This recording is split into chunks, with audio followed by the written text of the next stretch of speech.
Hello, my beautiful friends. It's Amanda here, and today we're trying some new makeup from the drugstore. I recently placed a little Ulta order.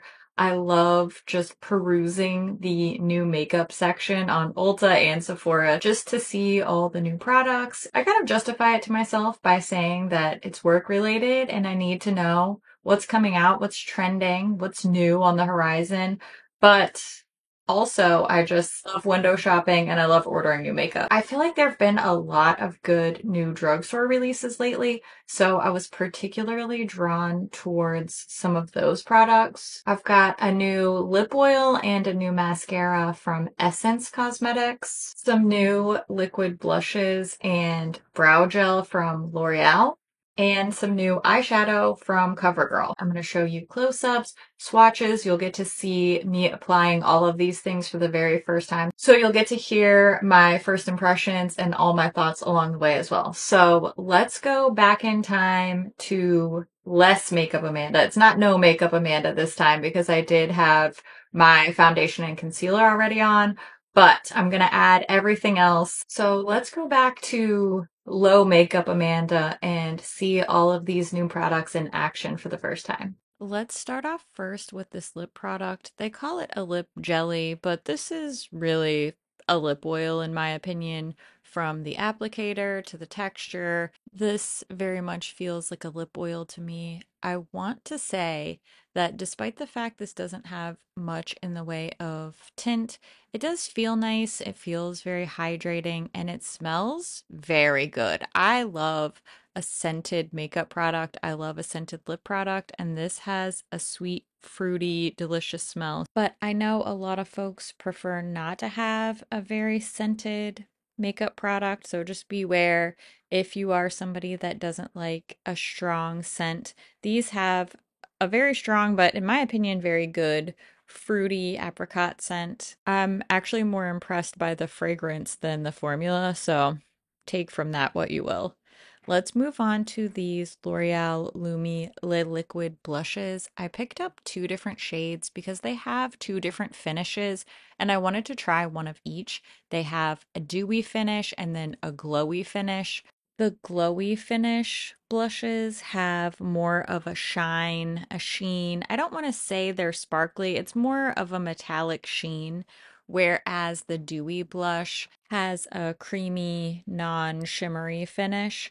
I am going to mix both shades on both of my cheeks, but I'm going to apply Worth It first on this side, and then I'll apply the True Rose shade first on the other side. That way you can see what each one looks like on its own, even though I am going to eventually end up wearing both. But you know, it's kind of a three for one deal because you get to see how they layer and blend as well.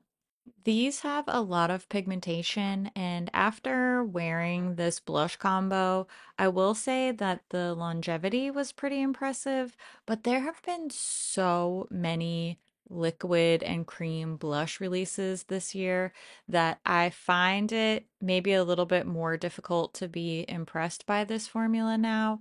I could make a whole video just on my thoughts of all the different liquid blushes that have come out this year. But overall, at the risk of just starting a ranking right now, these aren't my favorite. I definitely prefer the new ColourPop ones that just came out or the Huda Beauty ones that were shortly before the ColourPop release over these. These are just okay for me, and that $15 a piece price tag just seems too steep for what it is. I want a really impressive performance for that price point. I don't want to like it but not love it, and I feel like I just like it. But I will tell you, I was really impressed by the L'Oreal Infallible Brows Brow Lamination Gel. I've been wearing this for the last several days since I filmed this first impression, and I'm really impressed by this, especially considering how hot and humid the climate is where I live. I sweat often. I sweat quite a lot, and this brow gel has really held up for me. So I love the brow gel more than the blushes in a surprise turn of events. And speaking of surprise turns of events, I also really like these little CoverGirl eyeshadows. Obviously, these are not the intensely pigmented, super metallic, or super inky matte type of shadows that we can get from a lot of my beloved indie brands. But I feel like part of the reason why I'm able to enjoy these CoverGirl eyeshadows so much is because I am not expecting them to be that. I'm expecting something softer. I'm expecting something a little bit more toned down in terms of both color and just opacity of the shadows. So I think the fact that I'm really meeting these shadows where they are and not expecting them to be something that they're not, I'm not expecting them to be performing the same way that one of my beloved indie brand shadows would. There's a reason why there's such a significant price difference. In my opinion, those indie shadows, which I love, you know I love them, are expensive because the formula is different. And these are more affordable. And I don't think that there's anything wrong with having a variety of price points, having a variety of finishes. I love a super intense, bright, colorful duochromes, crazy colors. I like that type of thing, but I also like this. I feel like there's a place in my life for all of the above. And considering that I was going into this review thinking, oh, these little $6 and $7 eyeshadows aren't going to do anything for me. They're not going to stick to my eye. They're not going to show up. They're not going to blend well. I was really impressed by how this look came together. And I actually was wearing this look in my recent review of the new e.l.f. Sunboss glosses, and I got a bunch of compliments on my eyeshadow when I hadn't posted this yet. So I think that, these are way more impressive than I thought they were going to be. They definitely layered up and blended beautifully. I am, of course, resisting the urge to throw on a super metallic Super Shock shadow or grab a really bright duochrome from Cleona or something to throw on top of here just because ultimately that is my personal style preference.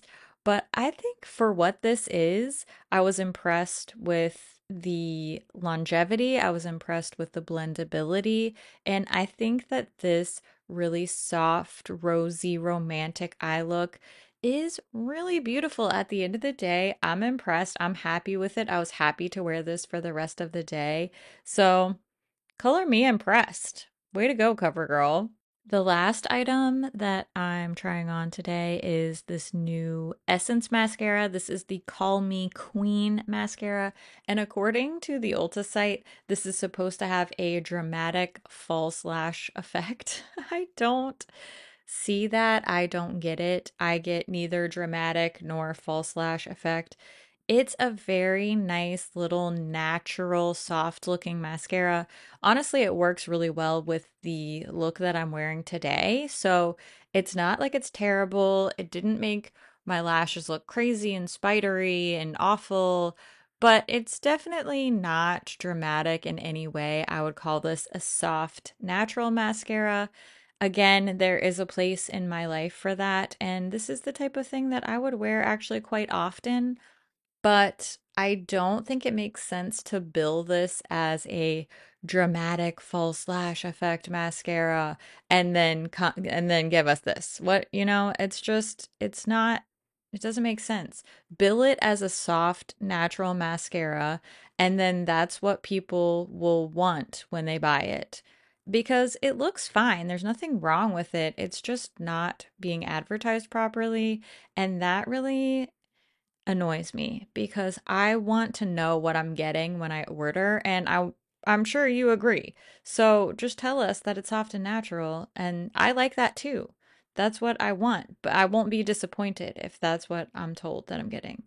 Anyway, rant over. Overall, I think my makeup looks really good and cute, and it was comfortable to wear. Everything wore nicely, so all in all, I can't complain, even though I just complained about a bunch of stuff. So I guess overall, I'll stop complaining because I think this looks pretty cute. Ultimately, if I feel comfortable and I feel like myself and I'm not running, screaming for the makeup wipes, then I would call that a win. So this is more than a win.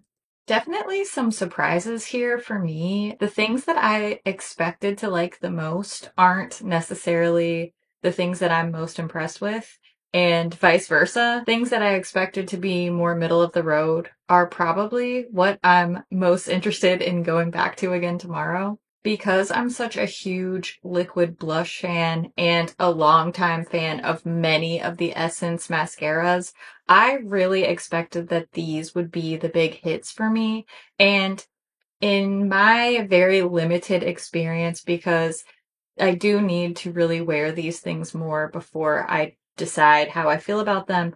How do they wear? Is there flaking? Do the blushes wear off? All of that good stuff.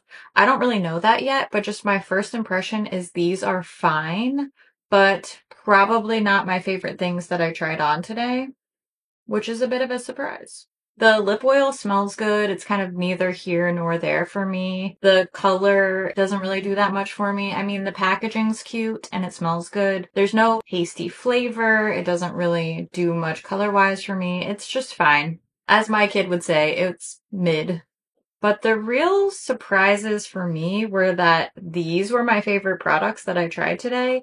These little eye enhancer palettes from CoverGirl, they're not the crazy color stories, intense sparkly metallics, and, rich pigments that I typically lean into, but these actually performed way better than I thought. I can really see these working well for a lot of people. I can see these being easy little travel palettes for me.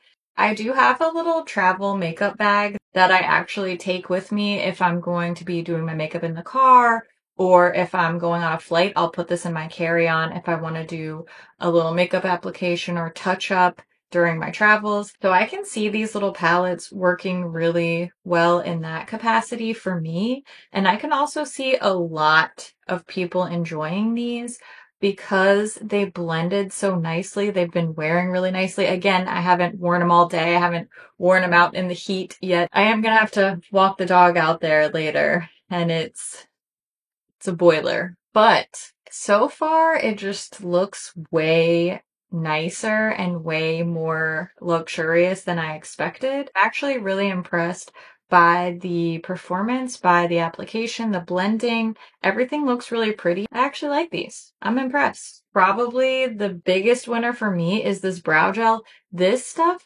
really has my brows in place. I am clamoring for a tinted version of this. I love a tinted brow gel. I have some pretty intense, thick, crazy, scraggly brows, and this really feels like it has them locked in place. I guarantee you I will use this up. This is probably the single best product that I tried today. Didn't expect it. I'm very loyal to my two favorite brow gels, which are NYX the Brow Glue and Glossier Boy Brow. I'm not saying this is gonna dethrone either one of those, but with some more testing, this could make its way up to those ranks, I think, because it feels soft still. It doesn't feel crunchy. It doesn't look like flaky. Some transparent brow gels can look a little. This seems very, very promising. No flops, but kind of an unexpected turn of events for me. I feel like we had more hits than misses, so I'm going to call it a success. I would love to hear if you've tried anything great from the drugstore recently. Is there anything you think that I need to try for an upcoming video? I always love to hear what you think about things too, so make sure you leave all your thoughts down in the comments below.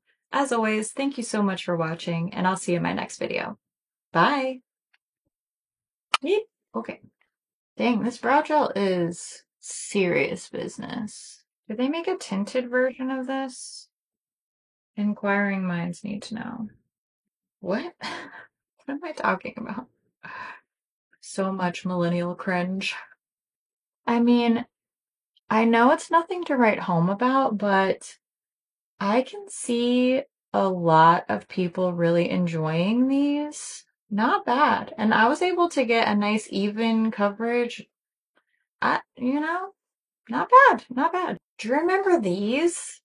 I still think these are better. Do they still make these? Hold on, I'm gonna look and see. CoverGirl, Clean Color. Let me look on the Ulta site. Yes. Honestly, okay. These are still available. I just checked the Ulta site. These are really, really good. I have a video. I'll try to remember to link it, although this is probably going to be in the outtakes, so I might forget, but sorry. I did a video with these. These are really good. And they're way more fun colors and a lot more metallic eyeshadows. There's like a little blue and gold one, kind of mauvey purple one, and then I have the warm neutral one as well. These are really good. If this seems a little bit too basic for you, but you're interested in cruelty-free drugstore eyeshadow, I recommend these. I still like these better than the eye enhancer ones. It seems like they're trying to freshen these up, but these still just have a little bit of an old school feeling to them, which isn't bad, but this is more exciting in my opinion. I need to reorganize these shelves so badly. Someone please send help. Send assistance. It's gotten pretty out of control in here. I'm not gonna lie to you.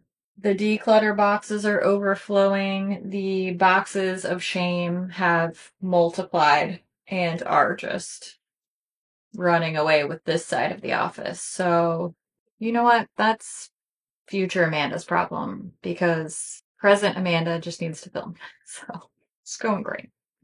What? Who's texting me? Oh, never mind. It's my spouse. I'll allow it. Thanks for watching. You're cool. I appreciate you being here, and I think that you're smart and funny and adorable, and I love your face. Bye!